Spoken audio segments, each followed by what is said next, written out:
Call. Hello, everybody. I'm gonna get rid of this phone call. Of course, the minute I hit live, someone goes to call, right? Hello, everybody. Welcome to Man and Grill, episode 6 of 52. Trying to do 52 live streams, talking about my life things, keeping current. Is that you in the background? You have that all set. I don't know what that is. There we go. Welcome, Julie Quist. How you doing today, Julie? Can you hear me? Did you mute me? So this is the computer that my son uses for school. So I think that we were doing some sort of double Zoom. Nice. So you're in the closet? I am not in the closet. I don't let him actually do school. Geez, Like you're doing an excellent job, I would say, by the way. No worries, take your time. Okay, so I'm actually in my office. That's where he does school. I don't let him do school from his closet because he will play Fortnite. He's not very trustworthy. Right? He's not disciplined at all. Sweet. Thanks, Julie, for coming on. I appreciate it. Today's theme is very simple, something I wanted to talk to you because I miss seeing you, right? For those of you who are watching here, Julie and I met, 3-4 years ago. Our sons were in the same class. When they do the whole class activities and need parents, I would schlep in there because I have a realtor schedule. I could do that. And Julie was always in there. And I think we were baking cookies or something stupid sometime or something dumb. We just got to talking. And I realized, got to know Julie. She is a college football fanatic. So we have a lot in common when it comes to it. She has a lot more information than I do. So I love picking her brain about different stuff when it comes to college football season and just youth sports or sports in general, right? So today's theme, like I said, I want to talk about is youth sports and COVID and how we kept our kids going, right? To give you the scenario, and this is why I'm kind of on this, and it just happened this morning. I'll give you a quick story. When I come out of my bedroom in the morning, I come down and go down the stairs. Miles is generally right there. Our house was a loft, and his piano's there, or his keyboard, and then there's a little desk for his school. That's the same thing we were just talking about, not in the closet. That's where I can keep an eye on him. Because it's open, we can see him from the basement or the first floor and obviously from the top. And this morning I came around, it's usually a fight. What are you doing that for, right? He's watching TikTok or some Fortnite video on YouTube or whatever. This morning, that little turd was watching other families' hockey tournament videos. And I'm like, why are you watching those? He's like, because it's almost over. I'm getting sad. It's almost done. We got to start over again. I'm like, that's the point. That's awesome, right? Because you had a great season last year. And this theme is kind of unique because last year's C-State tournament, what he played in, 2 days after that, 3 days after that is when the world shut down. So we were fortunate enough to get our state tournament in. Some people weren't that fortunate in different sports. Some people, even hockey, weren't that fortunate, right? So we were able to get it in. And then through the myriad of the year, which is what we're going to talk about, we kept pushing through it, and we were able to get through state again with this new team. And they didn't practice, mileage, etc. We're going to talk about that, like I said. What I wanted to ask you is how it worked for you, because I know David was very active in lacrosse. I remember watching those first couple posts we would talk about, because none of us knew what the hell was going on, right? Last March, like, what do we do? Is it safe? We're going to die, etc., etc. My favorite line is, I had it in January. I swear to God. I know I did. Right? I had it in January. My toe fell off. I had to glue it back on. It was ridiculous, right? But so as a parent, and especially you, because you have an athlete husband, right? You have a husband who competed at a very high level. What did you do to keep going, and why did you do it? So we right before everything shut down, we tried out for a new club, and we were fortunate enough that even though that they weren't having practices, they were sending workouts every single day, so the kids could still do stick work, and they could do their cardio, and they had something to do that wasn't just their parents saying, you have to get outside, you have to run, you have to do something. It was a coach that they respected, and sure, they were able to stay pretty active. But our rec lacrosse season got canceled. Obviously, that was when we weren't sure if we were gonna be able to leave our houses ever again, and what was really gonna happen eventually. And then, fortunately, we were able to play club lacrosse, and the only caveat, I guess, and with you probably with hockey too, is we had to travel outside the county to be able to play. So was that an easy decision for you as parents to make? Like, at that time, should we do this? Like, it was easy for us, but I have nothing but time, and we have the resources to be able to do that. There were a lot of families that weren't able to do that because it does take a lot of extra time to travel for everything. And then obviously these club sports have a pretty big price tag too. So the subtraction of rec sports, sure, it gave us no other option. So it was a really easy decision. And that all started in May. So by May, we had sunshine and vitamin D, and we felt like the world was turning a corner. So we're in a better place then. Trying to get Terrell on here quick. He's my other guest. There we go. So our experience was very similar. I remember there's another team, a summer team called the Jets that Miles was going to try out for. And the whole goal, this is why I felt so bad. The whole goal with the summer was he was going to skate out. And I was very big into making sure he uses other muscles. You know what I mean? And it's hard for him to play basketball. It'd be awesome if I could do both, and he would totally do it. It's just their schedules overlap, and there are way too many conflicts. I actually have a great story about that later too. But so the goal was to get him to skate this year, just skate out and ball out, just have some fun, right, in the summer.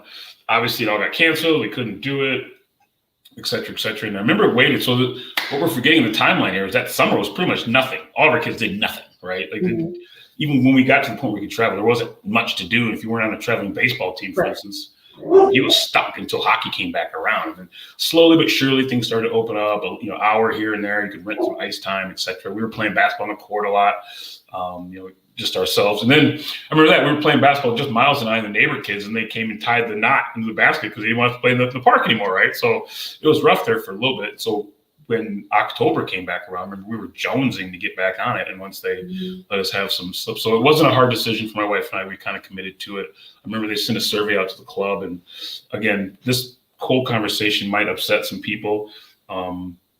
That's fine. And I'm not, at the end of the day, you got to go to sleep with your conscience, and you got to do what's best for you. But we felt it was relatively safe, especially how they had it guarded. And there he is. We had Terrell in here. Hello. What up, Terrell? How you doing, man? It's a lot of I don't know. Technology. Yeah, I've been sitting in this room since 11:50. Oh, really? Like maybe he decided not to do it. No. Did I send you the wrong link or something? I don't know. I can't. It's technology. It's I can't stacks. hear you at all.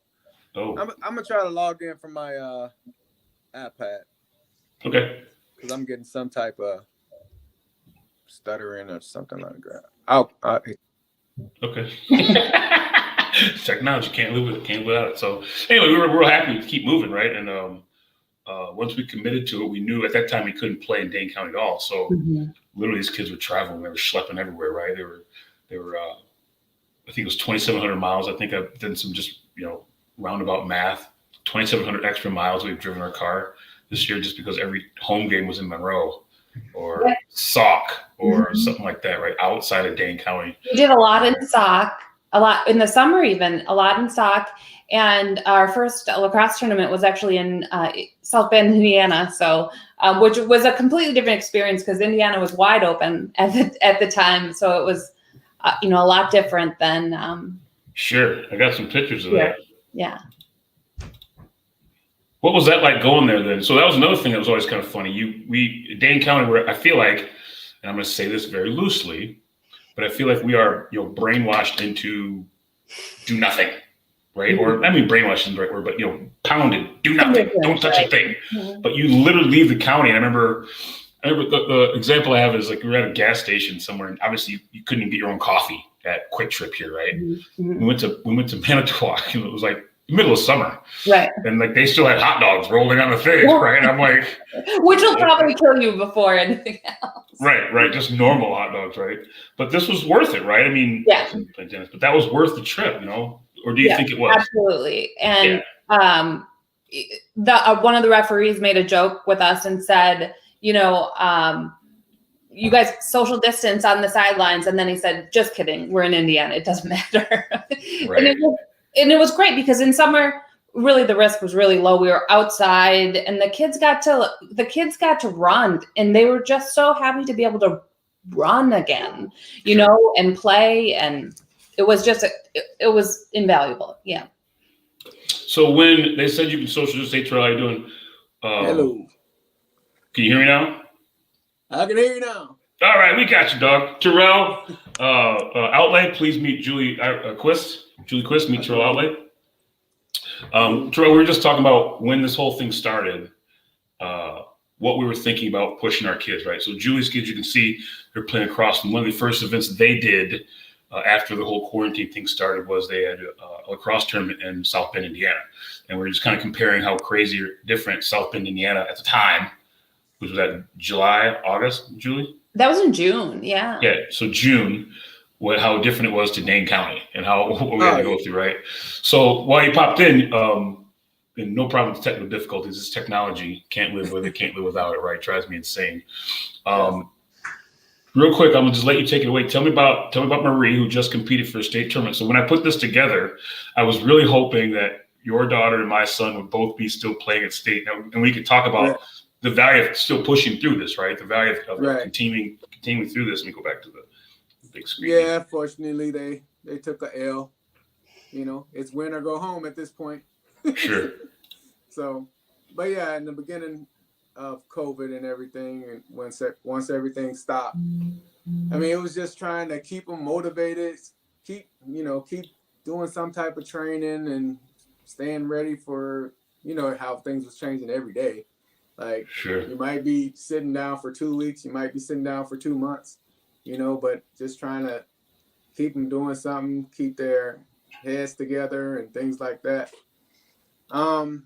What did they do what did you do for that, especially the whole thing? Because your girl got some in the jumper too, by the way, but were they practicing basketball? Say it again? I said, because basketball is one of those unique ones that kind of came on late, especially girls basketball, right? So football season had been canceled, completely done, right? We're not playing, and they're playing in other parts of the state, but girls basketball was allowed to keep going. Like, what I'm a little lost on is when they let that happen.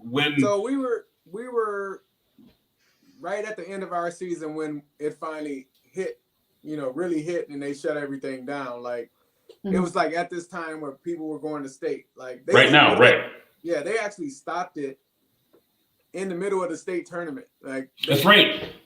Yep, because a couple teams played the first day, and then they just said, you know what, we're not doing it at all. That's right. But as I'm pretty sure your kids play AAU and stuff like that. So at that point, we were just trying to get ready for AAU and hoping that they can actually play. So her AAU director was just like, just stay in shape, stay doing these. He had certain workouts he wanted them to do at home and stuff like that. And they're sending them out to college coaches. And he's like, colleges just want to be able to see you doing something. And when it's time to go, it's not going to be any time to get in shape. So you need to stay in some type of shape. So your daughter's older than all of ours. She's a sophomore in high school, right? Yeah, she's a sophomore. Julia's son is 10, the one we're talking about, 10, and then mine is 10. And we're struggling just keeping them off of Fortnite. Was it easier for you to keep your daughter motivated knowing she's playing AAU? And did they play AAU in the summer? They did. So normally it would start in April, like the first week of April. I think our first tournament was like June, the beginning of June. Sure. And they finally let them go, and we were in Iowa like every other weekend. Of course, we couldn't do nothing around here, but Iowa was wide open just like Indiana, and we just kept going back to Iowa. Going back to Indy. Right. So I want to ask you the same question I asked Julia. What kind of decision was that like for you and your wife? Like, was it easy? All the stuff we hear, like I said, and we were talking about Dane County is crazy. You literally leave Dane County, there's hot dogs still rolling on other gas station rollers, right? But you can't even walk into a gas station here. At that time, it's all eased up a little bit now. But was that a hard decision for you and your wife to make for your daughter and your other kids? Because you have an infant too. That's a lot of scarcity too, right? You have a brand new little baby. Is that weird? Yeah, it was definitely a conversation. We were like, do we all go? Do you two just go and things like that. But once they start adding those precautions and things like that with the tournaments, like they're checking, your temperature when you walk in and socially distant the seats and everything. Some gyms didn't even have seating at all. Like you had to bring your own. Carry it out, stuff like that. We're like, dude, we'll do whatever we need to do. We just want to, play ball and whatever. That's funny. Yeah, it's funny you said we were talking about that earlier. Like, we're out. I can't go in. Fine, I'll watch it on Live Barn. Can someone come in with one Facebook camera on each side? We'll just tune into both and watch the thing. We've actually gotten really creative. Maybe you guys have done the same thing with parents with Facebook Live. Like, which Facebook parent is going to have the monopod, they can just go back and forth, watch the game, right? Right. But what have you guys learned from this? Pushing your kids to do this. You all are on the same page as I am, right? I'm glad I pushed him. I'm not upset at all. I'd do it again. What have you guys learned? I just think that the sports experience in general, we've learned how valuable it is to the kids, because when there was the threat of it not being available, Terrell, you have a different experience because your daughter's probably looking at colleges and hoping colleges look at her, and that's, a completely different, different motives. But these 10-year-olds, they get so much out of it too that has no real long-term for that sport implications maybe, but the friendships and the ability to be coached and just the cardio, that these kids aren't getting in front of the computer screen. It was something we're not willing to live without. I think that was a realization for us that we didn't realize prior, that it was something that we weren't willing to be without it. Sure. Yeah. Same. Yeah. Same thing. Yeah. So, I really feel bad for like seniors in this thing. Like this is their last year, and last year was their last year to even be seen, or those unsigned ones, or even the kids that probably won't play at the next level. And this was really their last game. Last time being able to play. That was. You bring up a good point, because my theme there is just resiliency, right? So that's his little squad right there. Mm-hmm. You guys know, there's only certain people who get this, right? How special it is to actually get to a state tournament. You're one of the final 4, final 8 of whatever it is, right? So very much like you, Terrell, my kid played in the C state tournament last year, his level, and they finished 3rd. They were knocked off by Hudson. Hudson's this Goliath. They just are. They're on the ice 5 days a week, etc. But my kid played out of his brain. So the resiliency. My kid is one of those kids and Julie can testify to this, never really paying attention, looking in the sky. You ask him the answer, he knows it, right? He just knows it. The last game at this Eagle River tournament, where the net was the lobby behind it, and his favorite basketball player is Carson Edwards. Carson Edwards never gets playing time, but he always wants to watch the Celtics. They had the daggum Celtics on. He's watching the game during breaks. I saw him turn around and see the score, right? You're like, oh my God. Exactly. He lives for this part of the season, right? And I think it's a kind of a goalie mentality. Even at 10, if you get to the pros, right, you don't really hear about goalies until you get into the playoffs. You're into the finals, right? That's when that job in hockey becomes really important. And he's taken that on. I didn't train him on that. I never even played hockey, for Pete's sakes, right? I just got him involved in youth. He loves this part of the year. I don't know if you heard the story earlier. This morning he was looking at hockey tournament videos from other families all across the world on YouTube, because he's like, it's coming to an end. I feel it. This sucks. I love this team, and that's what we want, right? All this. Where's this picture? So it's them on Eagle River. Where's the one with the trophy? That's the bigger version of that, right? Yeah. That kind of stuff, right? This is some random tournament debut. They had a blast, and it was the first time they got to be kind of normal and hang out and just chat with each other, right? So anyway, that's my jam to it. All right, so moving forward, AAU. So what? Sorry. So my daughter, that youth state tournament, she played in that like 4 years in a row. Kind of the same type of story. Like 5th grade, we came in 4th. Actually, Verona kicked our butts out of there. No, it was McQuanago beat us in the semifinals, and then us and Verona played for the third and fourth place, and Megan Murphy, she got us that game. Yeah. Yep. So they've been battling all these years, and then the next year we came back. Actually, Marie and her squad won state 2 years in a row, and then the third year they came in second. Every year it was Kimberly in the end with them. So yeah, Kimberly finally got us in 8th grade, and So that's the beauty of that too, right? These kids you practice and play with, you grind. And I remember that as a kid. I played football and basketball. I remember grinding out with the kids across town. You had to come in and see them at practice, work with them at the grocery store. You know, your parents might work with them, and you get to grind it out. How about you, Julie? What do you think?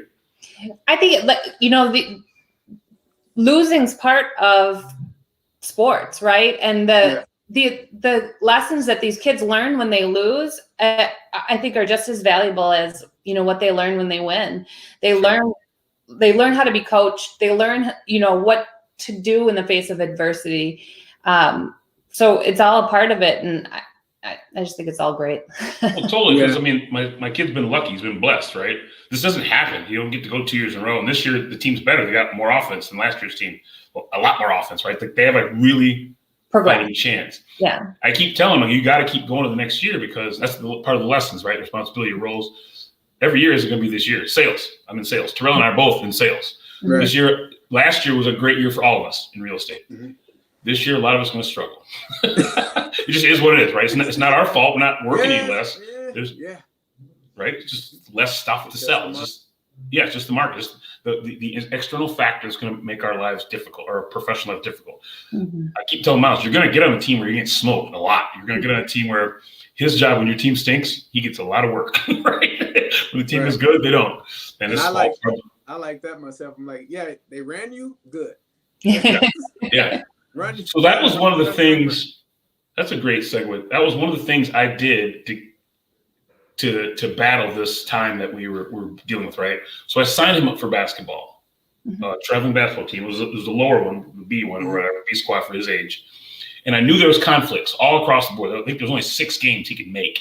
And one of them, we had to go play a hockey game in the morning and sprint to Brookfield to play a basketball that afternoon. But I did it so he could get 2 more practices during the week. Right. It definitely paid off. I thought it was worth the money. Did you guys do anything like that to keep your kids busy? And that's off the wall, because, like I said, hockey and basketball, their schedules just conflict. But I was like, you know what? Let's just get 2 extra practice, and it's definitely worked. When he comes in sweating like a sieve, because I'm a huge proponent of moving all your different muscles, right? As a goalie, great job. You got core and lateral, but you don't do a lot of cardio. You don't get a lot of heartbeat there, right? Right. How about you guys? What have you done with your kids to adjust that?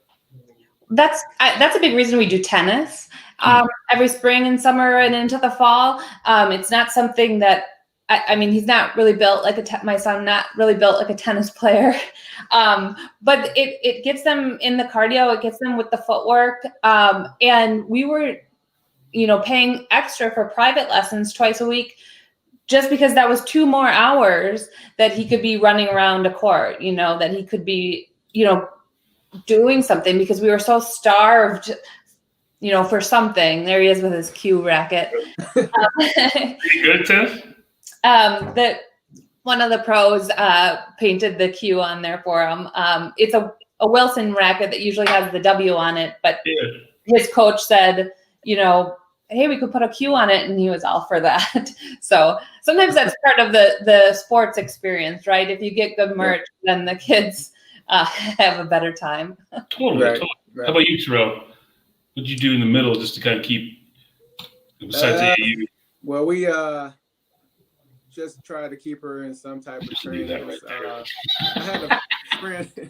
had a friend up in Baraboo or the Dells. He's got a little gym on his land when everything was down. He was like, dude, if you ever want to just drive up here and get shots in and things like that, the gym's open. I'm like, okay. So we were driving an hour, go up there and get some shots and things like that, and just trying to stay ready for the moment.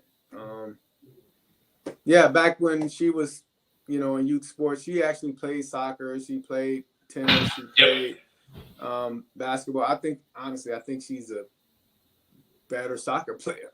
I'm like, dude, please play soccer. And they were just waiting for her to get to to high school for it, and I'm like, she's like, yeah, I'm done. Mhm. I'm like, dude. Like she was a goalie. She ended up being a goalie at the end of the day, and she was also a striker. But in the goal, dude, it was just like some positions just pick you, right? Sure. Like she never wanted to play goalie, and all of a sudden they're like, dude, we need a goalie. Marie's tall. She's she plays basketball. It just took to her like that. I'm like, dude, nobody scores on you. Do you know you can go from freshman year varsity in soccer, and you'll probably get scholarships easier there than you would be on basketball. But basketball was sticking, and she's running track too. She got a buttery shot too, man. Yeah, she's got a nice shot. Yeah. And the kids have to love it. They have to play a sport that they love. Otherwise, it's not even worth it. You know? Yeah, Yeah. definitely.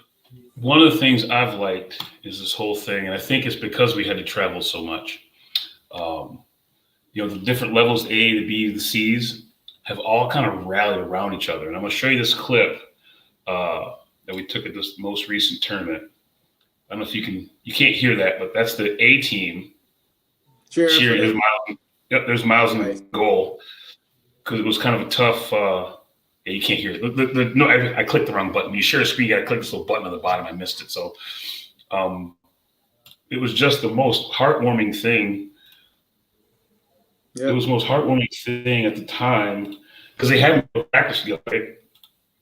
They haven't been able to practice together. It's just practice, play. They haven't been able to hang out. There's no, frolicking in the hotel. There's no, frolicking in the front yard, beating each other up with sticks. Like, it's just put on your mask all the time. I feel so bad yelling at these kids, because you guys know, maybe you don't trouble, but keeping a mask on a 10-year-old is literally like trying to catch a greased pig. It just doesn't happen. I can't even get a kid to wear socks most of the time. And don't get me started on that, right?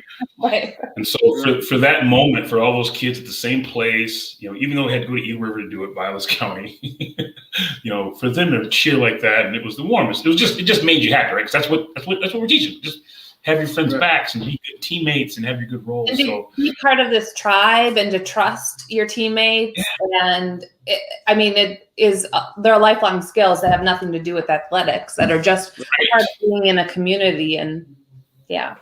Right. I still talk to a couple of friends about some plays we had in high school, right? There's a play where I hit a guy. We hit each other. We both fell backwards. I hit him so hard. We hit each other so hard. We always talk about whenever we see a college football play, we literally text, Right. No. Right. So, all right. So in the closing, thank you guys for joining in. In closing, my last question is going to be, what has been the best part as parents with this whole thing? Because it's unique. We got these weird little bubbles, right? Everyone got comfortable. If you were in the neighboring area, I would say in theory, our entire team made a bubble. And they're all very comfortable in there. My daughter's picked up some babysitting jobs. It's pretty cool, right? She's a little hustler. I like her. Right. But what has been the nicest part or the most unique part for other parents? Because we live vicariously through our kids. I know you two do, just like I do.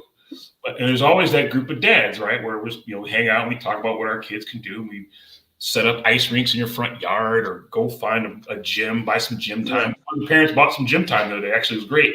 We all went there and balled. I played basketball with my son. It was great. What's been the best part as a parent in reference to other parents you guys have noticed through this whole thing? I would say seeing her resiliency, like you said, with all the changes that happen, like every other, these kids could really just shut down. Like, you know what? Like, I'm just going to go in my room and, play the game or cry or whatever. But every change and, things like that, she just took it in stride. Okay. All right. We're doing this now. Okay. All right. Cool. And, I'm steady watching that, like, okay, when is going to be the last straw? Like, right. When's the poop hit the fan? It hasn't happened yet. So at this point, they're probably already prone to like, okay, something's going to happen, and we'll just have to adjust, which is life, actually. Right. Yep. That's why I play sports. How about you and David and Julie? I think just the realization that that this is something that is worth it for us to spend money on, to spend our time on, to to do all those extra things because it's brought such a benefit to his life and long-term life. And I'll, like Terrell said, the resiliency is, they're going to face a lot of adversity in their lives, and to learn at a young age how to deal with it and just kind of roll with it. It's impressive to see how resilient they really are. Roll with it. That's exactly it. Great. Well said, Julie. So I just noticed something. Both of you guys have a RE/MAX sign above your names and stuff like that. Where's mine? Hold on. My role would be like a vacuum or something. You had the technical difficulties. How's that? Introduce yourself, Terrell. Go for it. Tell them where you work. It's fine. No, totally. Seriously, this forum is meant to. Yoo Realty Group. Yep, Big Block Realty. Terrell's that's how Terrell and I met. So I told you were out. I told them how I met Julie. Our kids are the same age. Our sons are the same age. I actually have Julie to blame for my son liking Notre Dame. Okay, gotcha. It's a whole other episode. We'll talk about that later on. I met Terrell. Terrell and I did, for everyone listening, Terrell and I did a deal together. We still had not physically met. This is actually the first time I've ever seen him, I think, because that deal we were doing was right at the beginning of COVID, and they wouldn't let realtors go to the closings at the beginning. Yeah. You had to figure out another way to bring gifts. We weren't even allowed to go to the closing, so we never really physically saw each other. We just became Facebook friends. I really adored watching him talk about his daughter. That was literally just watching him talk. And he's an Army guy. I'm a military guy. I got a military background. Hoorah! Hoorah!